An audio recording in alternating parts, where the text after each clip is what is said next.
अबू हुरैरा रज़ी अल्लाहु अन्हु ने बयान किया कि नबी करीम सल्लल्लाहु अलैहि वसल्लम ने फरमाया, जो अल्लाह और उसके रसूल पर ईमान लाया, नमाज कायम की, रमज़ान के रोज़े रखे, तो अल्लाह पर हक़ है कि उसे जन्नत में दाखिल करे, खाह उसने हिजरत की हो या वहीं मुकीम रहा हो जहाँ उसकी पैदाइश हुई थी।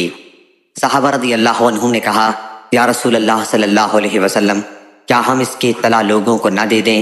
आ हज़रत सल्लल्लाहु अलैहि वसल्लम ने फरमाया कि जन्नत में 200 दर्जे हैं जिन्हें अल्लाह ताला ने अपने रास्ते में जहाद करने वालों के लिए तैयार किया है।